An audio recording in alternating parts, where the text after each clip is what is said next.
Inwards of God Realization Volume 1 by Swami Rama Tirtha. Chapter 4. The Son of Self on the Wall of Mind. Lecture delivered on January 12, 1903, in the Golden Gate Hall, San Francisco, USA. The immutable in the form of ladies and gentlemen, the subject of discourse tonight is the immutable in the changeable.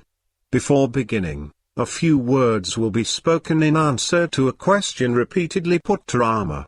What is the significance of the color you wear? Why do Buddhists wear yellow clothes and Vedanta sadhus or Swamis wear flame-colored clothes? You know, every religion has got three aspects. Every religion has got its philosophy, its mythology and its ritual. No religion without philosophy can stand.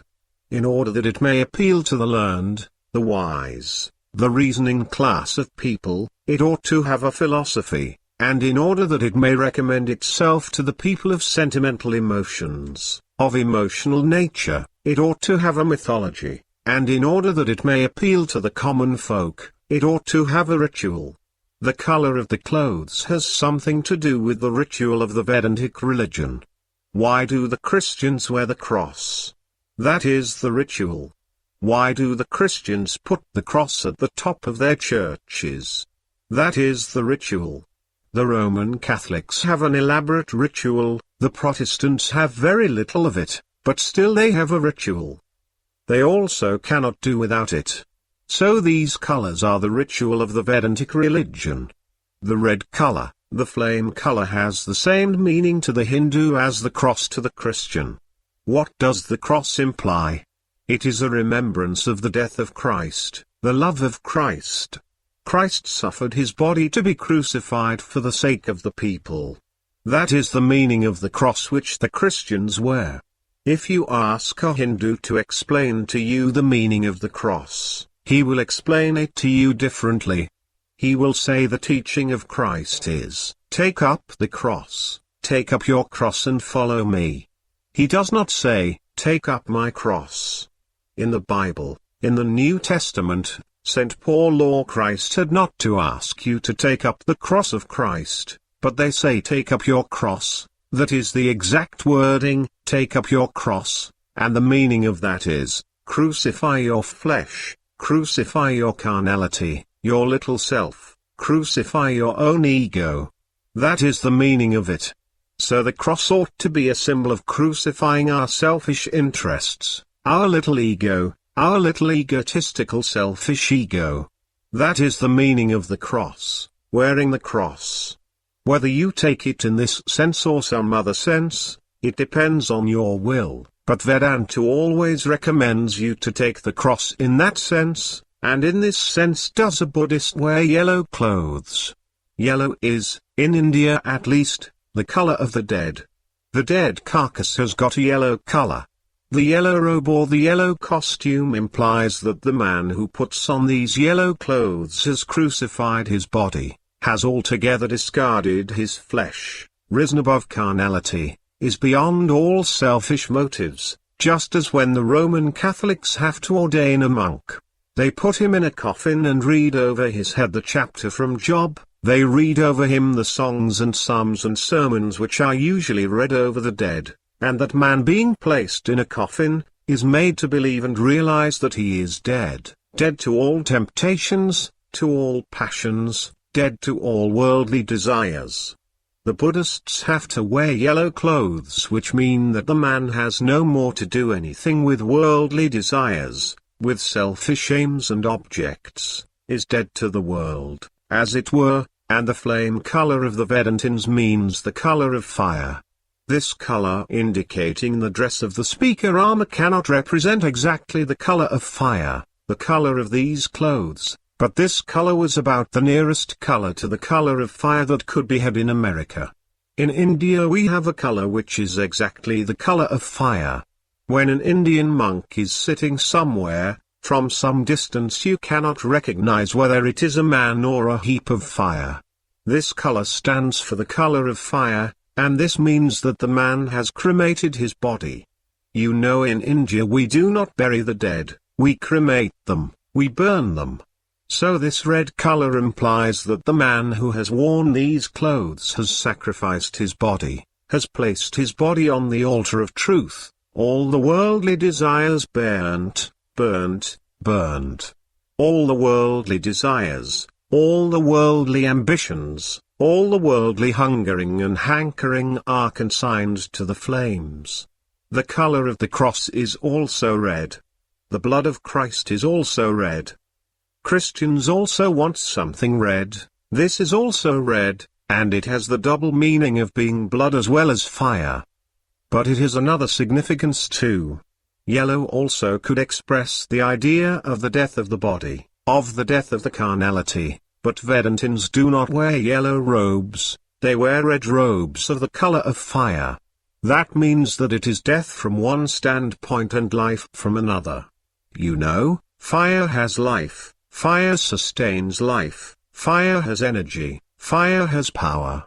The red robes imply that all the lower desires, all the selfish propensities, all the little ambitions have been consigned to fire, have been put to death, but on the other hand, there has sprung out of them life, fire, energy, power. That red robe has a double meaning. It is the meaning of the death of carnality and also the meaning of the life of the spirit. Be not afraid. Be not afraid. Vedanta preaches the baptism of fire instead of the baptism of water. It preaches the baptism of flame, the baptism of power, energy. Oh, be not afraid that this is fire and it will consume us. You read in the Bible too, he who would save his life must lose it. Lose this lower life and you will save the real life, that is the principle. Oh, people in this world, what a great havoc do they make of their lives. Their worldly life they make a life of imprisonment, a life of death, a life of hell. You will excuse Rama, that is the truth. On their breasts, on their bosoms lies the mighty Himalayas of grief and anxiety, a mighty mountain of grief and anxiety. We should not say Himalayas. The Himalayas is all power and grandeur. We will say a mighty mountain of grief and anxiety. They keep themselves like a pendulum, always oscillating between a tear and a smile, always baffled by the frowns and favors of somebody, or by the threats and promises of somebody else. By their imagination they always create around themselves a prison, a dungeon, a hell. Vedanta requires you to get rid of this lower nature, this ignorance. Burn this ignorance, burn this lower egoism, burn this lower selfish nature which makes a hell of your body and let in the fire of knowledge. Knowledge is always represented as fire by the Hindus. Let in the knowledge of fire, and let all this chaff and all this dirt and dust be consumed. Come out as all ablaze, as all fire, heavenly fire, that is the meaning of the color. Somebody asked Rama, why do you attract attention? Well, Rama told him, brother, please see yourself if there be any harm in these clothes. He said, he could not find any harm in them, but that others did. But you are not responsible for the ignorance of others. Be mindful of your own intellect and brain. Find out any fault with these clothes if you have to find, and if others find fault, you are not responsible for that. The greatest sadhu, the greatest Indian monk, the greatest Swami in this world is the sun, the rising sun. The rising sun comes to you every day dressed in the apparel, in the costume of a Vedantic monk. In tonight's discourse, this sun will represent to you the immutable with reference to the changeable bodies. We shall take the sun, the Swami, the sadhu, the red-apparelled sun, symbol of the true Atman, the real self, which is unchangeable, which is immutable, the same today, yesterday and forever. With reference to the sun we shall point out the changeable, the variable things, which stand for the changeable bodies in man. Man has got the changeable things in him, and there is in man the immutable, the unchangeable, the eternal real Atman. The real Atman is like the sun, and the changeable elements are the three bodies, the gross body, the subtle body and the seed body. These are names that Rama gives to these bodies. In Sanskrit they are Sthula, Sukshma and Karana Sharira, and Rama translates them as the gross body, the subtle body, the seed body. These three bodies, the seed body, the subtle body and the gross body, are the changeable elements. These are not the self but the non-self. These are variable, fickle, these are not yourself. Yourself is the immutable, the unchangeable. This is to be shown. In order to give you a clear idea of the three bodies and the true Atman, we shall resort to an illustration. You will kindly attend very carefully. Tonight there will be talked to you no logic, no great argumentation. Tonight the proposition of man, as proved by the Hindus, will be made clear to you. It will be clearly enunciated so that you may at once comprehend it, and afterwards, if time be, we shall enter into philosophy and reason out every side of the question. You know, before bringing out logic to bear upon a theme, we ought to understand what the proposition is. So tonight the meaning of the proposition will be made clear, and you will see that even in this enunciation or this clearing away of the clouds and the understanding of the proposition, there will be, as it were, a proof by themselves. As Pope puts it, virtue is a fairy of such beauteous mien, as to be loved needs only to be seen. So the truth has such a glorious beauty that in order that it may enter deep into your hearts, it is necessary only to see it clearly. The sun requires no other proof of its existence. To see the sun is to prove the sun. Everything, that be, is seen in some outside light, but light itself does not require some other light in order that it may be visible. So tonight the proposition is simply to be laid before you, without any arguments and without any logic, so called. Now we come to the illustration. You will kindly take yourself with Rama to the Himalayan glaciers. There we see all dazzling scenes, diamond mountains, all white, an ocean of white glaciers so dazzling, so sparkling, so beautiful, splendid, inspiring. There we find no vegetation, no animal life, no man, no woman. There is upon these glaciers to be seen one source of life, the sun, the glorious orb, that shines upon these fairy scenes. Oh, what a splendid sight! Sometimes the light of the sun sifted through the clouds falls upon the land and makes the whole landscape blaze up in the color of fire, makes the whole scene assume the Swami's garb, converts the whole scene into a sadhu, an Indian monk. After a while the whole scene becomes yellow, etc. But there is one thing and one thing only on the scene, nothing else. That is the sun. Now you observe that in these glaciers there are the greatest rivers of Hindustan, concealed, latent. All the big rivers of India emanate and flow out from these glaciers. Here in these glaciers is the source or the seed body of the river. You will kindly come down with Rama to the second stage of the river life. Here we come to another phase, we come now to another kind of sights and landscapes.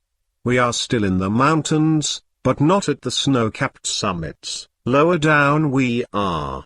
Here for miles and miles, for dozens and scores of miles we have magnificent roses covering every spot and the whole air fragrant, redolent with the sweet, delicious scent of the roses.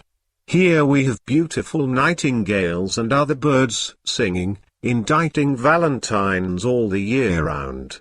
Here we have magnificent warblers filling the air with their sweet notes, and also we find amongst the magnificent, beautiful, charming trees, the most attractive Ganga, or some other stream, treading its winding course in a zigzag way, playing, frisking about in the mountains.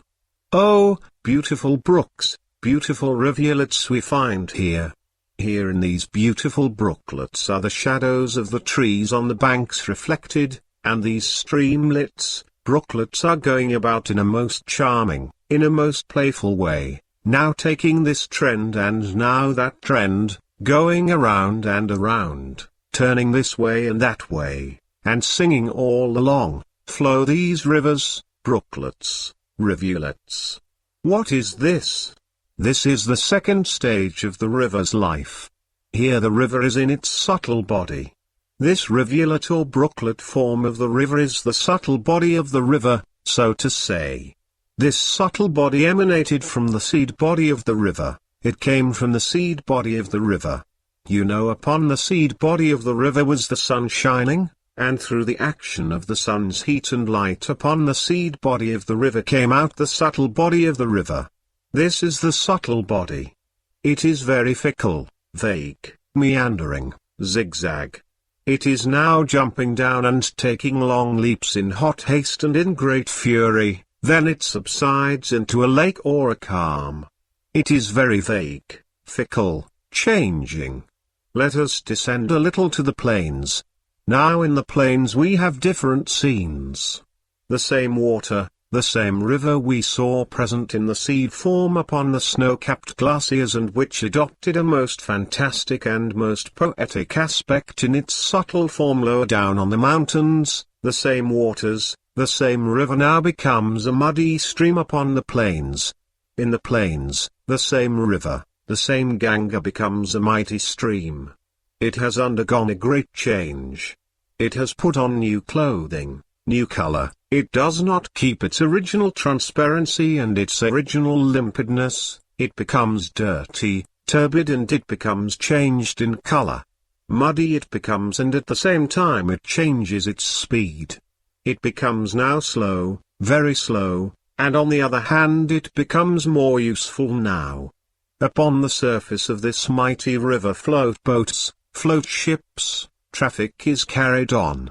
People come and bathe, and the water of the great river now is utilized in canals and aqueducts for irrigating the lands and for fertilizing the country around. This third stage of the river's life is the gross body of the river. And what about the life of the river? What about the real motive power of the river? The real motive power of the river is the sun, the glorious orb. Now let us apply this illustration to man. Where are your three bodies and how are they related to one another and to the real self, your true self, or the Atman? What are you in reality in your deep sleep state where you are unconscious of everything else, where you know nothing about the world, where there is no father, mother is no mother, house is no house, and the world is no world, where there is ignorance, ignorance and nothing but ignorance, where there is a state of chaos, a state of death, a state of annihilation, so to say, a state of nothingness. There, Vedanta says, in that state which you have never examined, which most of you have never examined, in that state we have the seed body of man, the seed body of man lying prostrate and flat beneath the true self or Atman of man. There we have the true self like the sun shining over the glaciers, man's life being compared to the river's life. You will kindly attend most carefully. Here is something very subtle going to be stated. It was said the other day, but the occasion requires that it should be repeated. In your deep sleep state this world is not present, nor it is present in the dreamland, there is only dreamlessness. When you wake up, you say that in that deep sleep state is present nothing, nothing, nothing.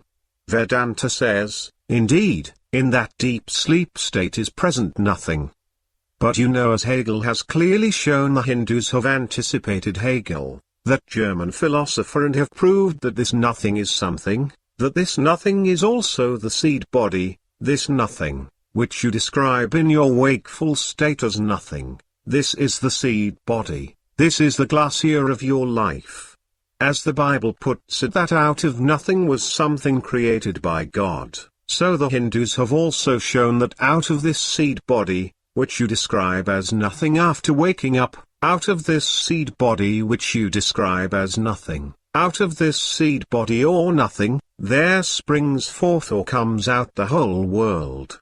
If philosophers come out and say that out of nothing something can never come out, Vedanta says that this which we have called nothing is in reality not nothing. It is called nothing by you only when you wake up. You know the same word we can interpret in any way we like. This is not in reality nothing. It is the seed body. This is like the glaciers. Now you will say, well, we have understood that out of that deep sleep which we describe as nothing something comes out, and that apparent nothing is the seed body, but realize the sun within, realize God within, realize Atman which creates out of this glacier of the seed body this whole universe. Realize that sun or God or Atman. You will ask what this means. Listen please. When you get up, you say, I slept so profoundly that I saw nothing in the dreams. There we say, please write this statement on paper. Then Vedanta comes up and says that this statement is just like a statement made by a man who said that at the dead of night, at such and such a place, there was not a single being present. The judge told him to put that statement on paper, and he did that. The judge asked him if this statement was true. He said, yes. Is this statement made on hearsay, or is it founded on your own evidence? Are you an eyewitness? He said, yes, I am. All right. Then, if you were an eyewitness and if you wish us to understand that your statement is correct, that there was nobody present, then in order that your statement may be right, you at least must have been present on the scene. But if you were present on the scene, this statement is not literally true. Literally, the statement is not true, because you being a human being you were present, at least one human being was present on the scene.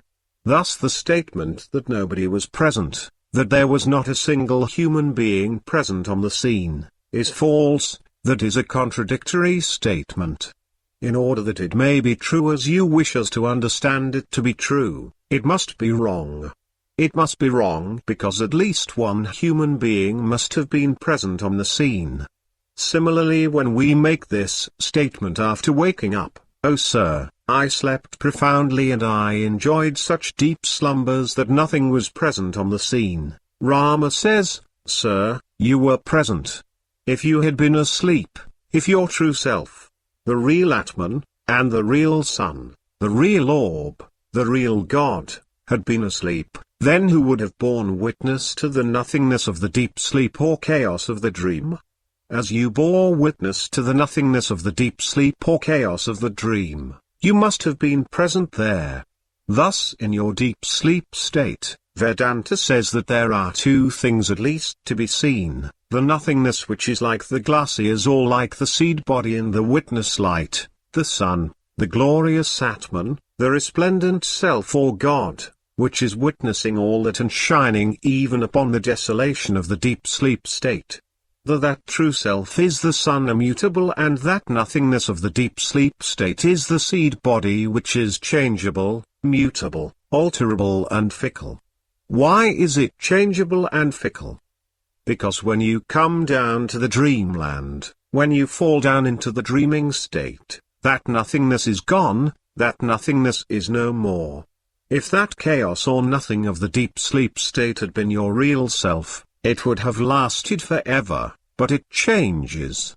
When you descend into the dreamland, the very capability of changing implies that it is not real. That seed body is not real.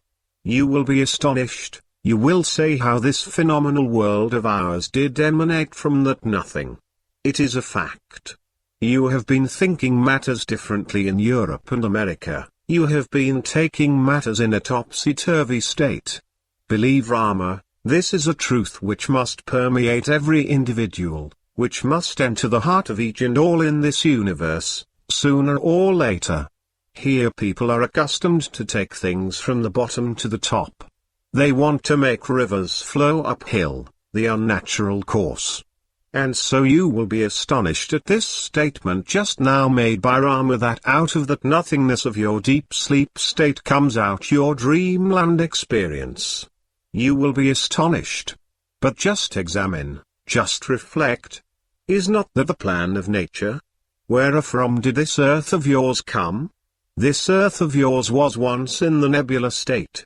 All this was once in a state which had no form, which was akin to your deep sleep state.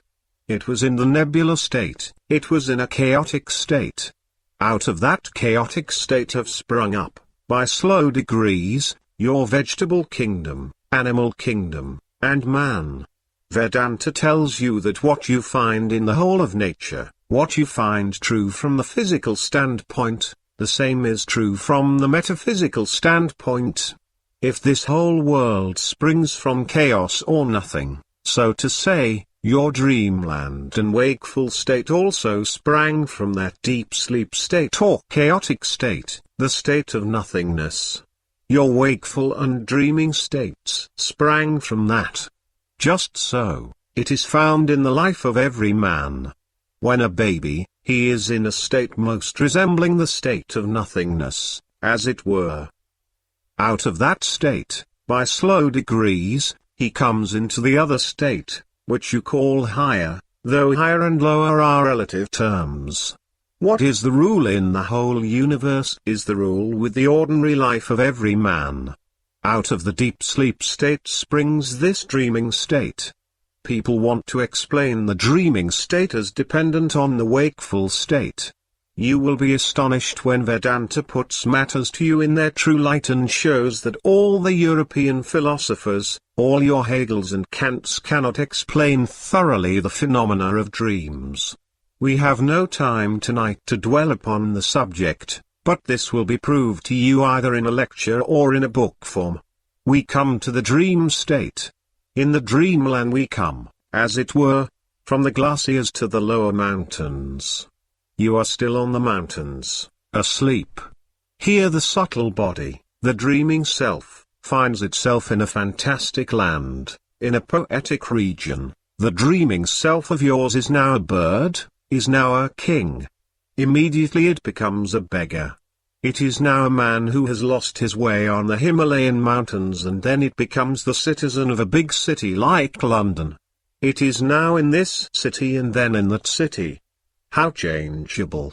Just as the streams in the mountains are changeable, meandering, fickle, taking different turns every now and then, such is the state of your dreaming self. In your dreaming state, you are quick about everything, just as the streams are so quick when in the mountains, the rivulets, the brooklets are so quick and so rapid, so gushing, and so playful. So is your dreaming self so playful and rapid. You live in the land of imagination. There the dead becomes alive, and those people who are living, you find sometimes dead. Strange land, the land of fantasy and the land of poetry. Is it not quite like the stream in its subtle body on the mountains, where it is in the land of poetry and fantasy? After the dreaming experience, passing through the mountains, as it were, in your second stage, you come down to the plains, you wake up. In your wakeful state you make up the gross body, just as the river acquires a gross body when descending upon the plains. You see, the deep sleep state is called the seed body, and the body of your dreamland is called the subtle body, and the body of your wakeful state is called the gross body. You know, when the rivers come down from the mountains and enter upon the plains, their subtle body remains just the same, but it puts upon itself a red or muddy mantle. You know the water comes from the mountains. That fresh, pure water remains hidden in mud and in the clay and soil of the plains. There the subtle body of the river, as it was seen in the mountains, has not changed, but it is simply wearing a new clothing. It has put on a new costume, and thus when the subtle body of the river has descended to the plains and put on a new muddy costume, we say, the river is in its gross body. It was not so when the subtle body came from the seed body. Then the seed body had to melt down and produce the subtle body, and now in the wakeful state, subtle body had not to melt or change, it had simply to put on new garments, new costumes. That is what actually happens. In your wakeful state, the subtle body, that is to say, the mind, the intellect, which was working in the dreamland does not disappear, that remains the same, but these material elements, material head and material all that, these are put on, as it were, like costumes, and when you have to go to sleep, this material gross body is simply taken down, as it were, hung upon that post, and the subtle body is divested of it. Just as when going to bed, people take off their clothes, so you take it off and only the subtle body works in your dreams. Now what is the subtle body? It will be shown that that is also material. The relation of the subtle to the gross and the gross to the subtle will be pointed out. You know the rivers in the winter season. The winter season is like the night, usually put off their gross body, strip themselves of their gross body and keep only the subtle body with them. That is, in the winter season rivers are reduced in size, and the mud and clay and the red muddy vesture that they have, they put off. They go to sleep, as it were. Just as the rivers put off their gross body and keep the subtle body only, similarly every day when you go to bed at night your winter you put off the gross body and keep only the subtle body. But the sun which was shining upon the seed body, the same sun shines equally upon the subtle body of the river, and the same sun which shines upon the seed body and subtle body of the river, shines equally upon the gross body of the river.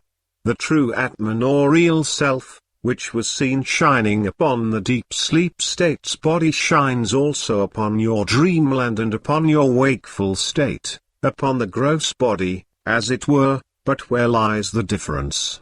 The difference lies in the reflection of the sun. When the sun was shining upon the seed body of the river, upon the glaciers, the image of the sun was not seen there.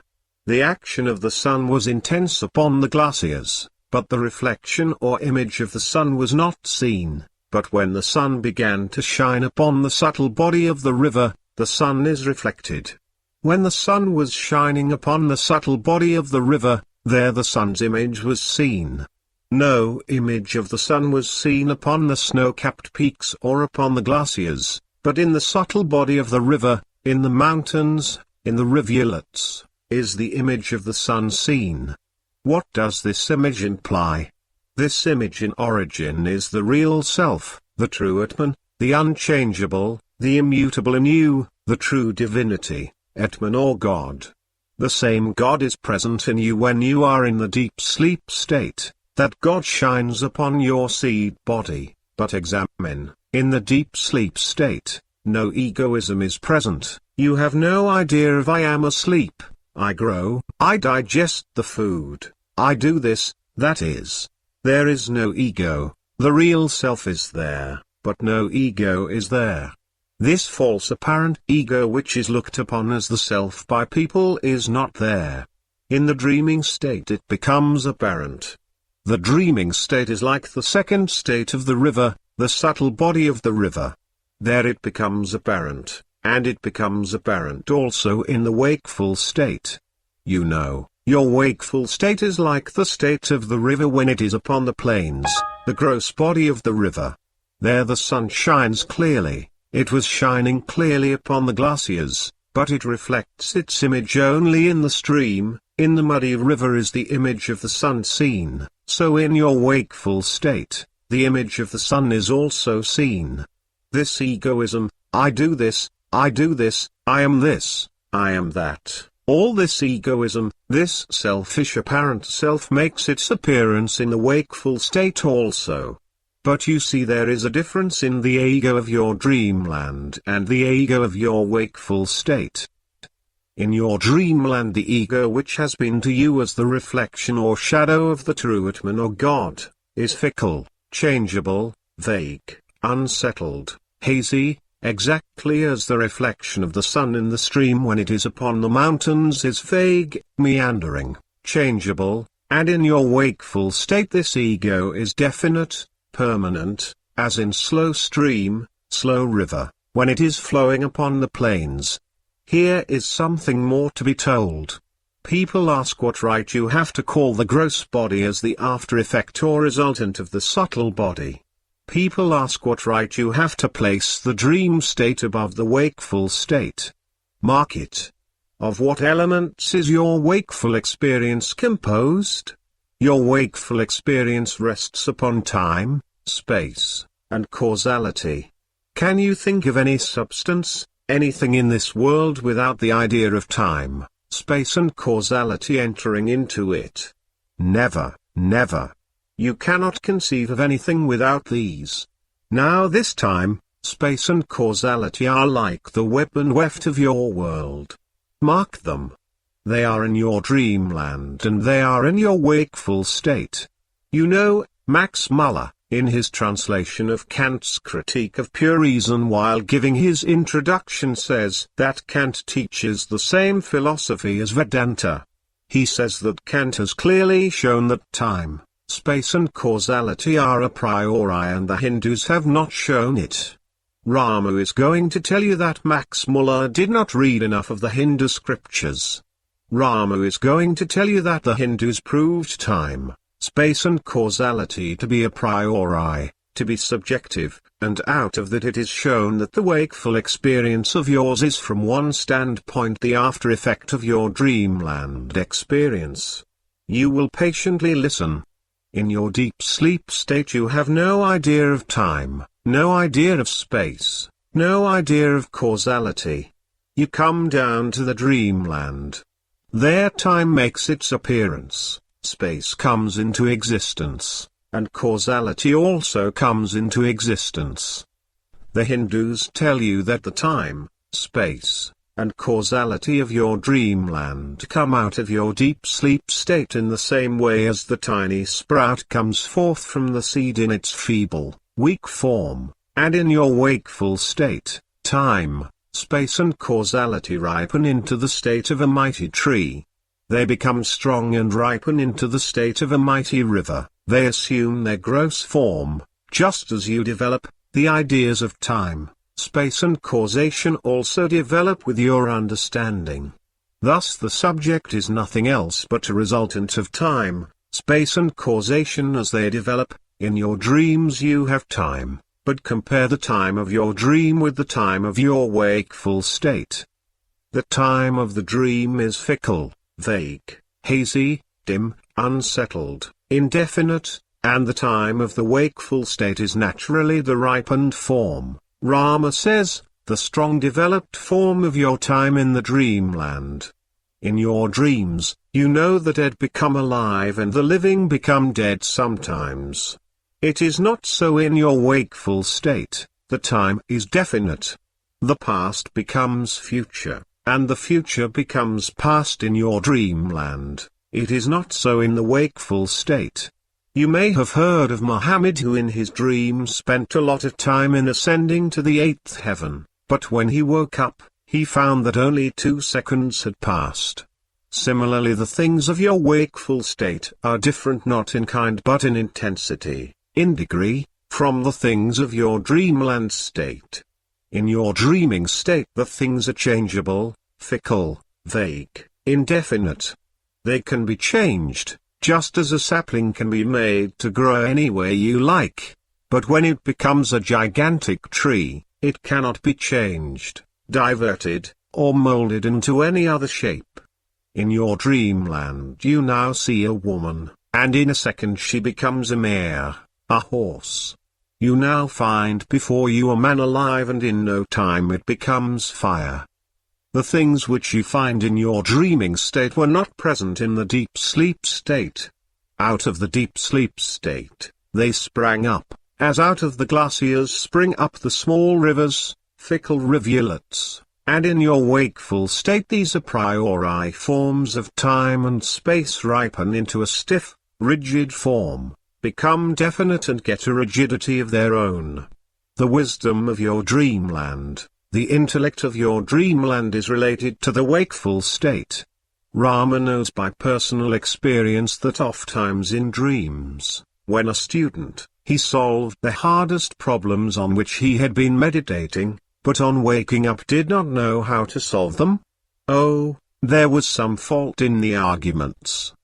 The arguments of your dreamland are also fickle, changeable, but related to the arguments of your wakeful state, as the more developed tree is related to the fickle sapling, to the changeable buds, the changeable small tree. Ofttimes Rama wrote poetry in dreams, but when he got up and looked at that poetry, the lines did not scan and it was not coherent. There was want of continuity, unity. The reasoning of the dreamland is related to the reasoning of the wakeful state, as the subtle body of the river is related to the gross body, and the space of your dreamland is related to the space of your wakeful state in the same way. Space is rigid, constant, invariable. Now you will say, no, how is it that in our dreams we always see the same things which we see in our wakeful state? Our dreams are only the reminiscences, are only the remembrances of our wakeful state. Rama says, what of that? Let it be so. What is the seed?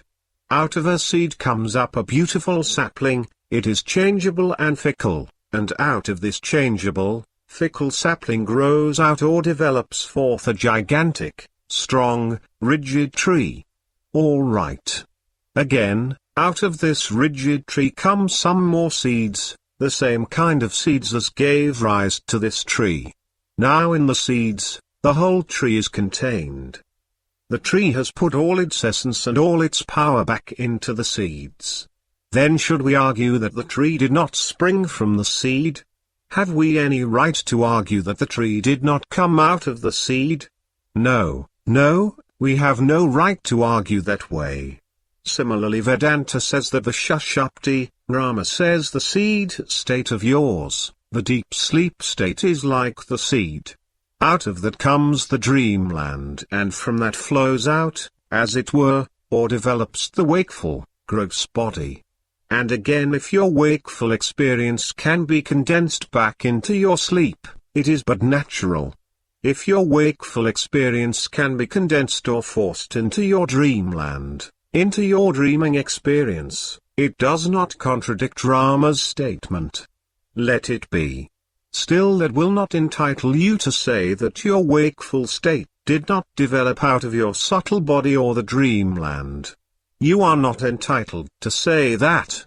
Exactly as when the whole tree is condensed and put into the seed, this does not entitle us to say that the tree did not spring from the seed. If in your dreams you usually have the reminiscences of your wakeful state, that does not entitle you to gainsay the statement made by Rama that out of time, space and causation, out of the differentiation of the dreamland, or the dreaming experience, was developed or evolved the wakeful experience. The Vedanta philosophy says that the dreamland and wakeful experience originated from the nothingness or chaos of your deep sleep. When the Hindus say that the world is nothing or the world is the result of ignorance, they mean that the deep sleep state in which you had a kind of nothing, a chaos, that chaos or nothing of your deep sleep state is ignorance, condensed ignorance. If you want to say ignorance per se, there the deep sleep state is the ignorance per se, and out of that ignorance or darkness comes this world. Comes this differentiation and change, and that ignorance is changeable. You know, in your dreamland you have two kinds of things, the subject and the object, and according to Vedanta, the subject and object make their appearance simultaneously. There in your dreams, you become the seer on one side and the object seen on the other side. If you see a horse and the rider in a dream, both make their appearance together. If you see a mountain in the dream, the mountain is the object and you, the seer or observer. The object and the subject make their appearances together. By a kind of time, the past and future of the dream is also simultaneous with the object, the past, present and future of the dream, the causation of the dream and the subject and object of the dream. All these make their appearance simultaneously. Similarly, Vedanta says, in your wakeful state also you are the object seen and you are the seeing subject, You are the friends and foes on that side and you are their observer on this side. You are the enemies on one side and you are the friends on the other side. You are everything. But all these apparent phenomena of the dream, phenomena of the deep sleep state, phenomena of the wakeful state, all these phenomena are mutable, changeable, fickle, uncertain, indefinite. The real self which was compared to the sun, the real Atman, shines upon the three bodies in the same way that the sun shines upon the three bodies of the river. That Atman is immutable, unchangeable. That Atman or sun shines upon the glacier of your deep sleep state. By your Atman or sun is the deep sleep state illumined, and by that Atman or sun is your wakeful experience illumined. And you see again that the sun shines not only upon the three bodies of one river, but the same sun shines upon the three bodies of all the rivers in this world in exact. Similarly, what if the river of this body is different from the river of that body? What if this river of life flows in a different way from the river of life in that case? But all these rivers of life, all these streams of existence have the same eternal, immutable, constant Atman, or the Son of Suns, the light of lights shining over them at all times, under all circumstances, unchangeable, immutable. That you are, that you are. That is the real self, and your real self is the real self of your friend, is the real self of each and all. Your real self is not only present with you in the wakeful state, it is equally present in the deep sleep state, it is equally present under all changes and circumstances. Realize that real self stands above all anxiety, above all fear, stands above all tribulation and trouble. Nobody can harm you, no one can injure you. Break, break, break at the feet of thy crags, O sea, break, break, break at my feet, O world that be, O suns and storms, O earthquakes, wars, hail, welcome, come, try all your force on me. Ye nice torpedoes fire. My playthings, crack. O shooting stars, my arrows, fly. Your burning fire. Can you consume? O threatening one, you flame from me, you flaming sword, you cannonball, my energy headlong drives forth thee. The body dissolved is cast to winds, well doth infinity me enshrine. All ears my ears, all eyes my eyes, all hands my hands, all minds my minds. I swallowed up death, all eyes my eyes, how sweet and strong a food I find. No fear, no grief, no hankering pain, all delight, or sun or rain. Ignorance, darkness, quaked and quivered, trembled, shivered, vanished, for ever my dazzling light did part and scorch it, joy ineffable. Hurrah! Hurrah!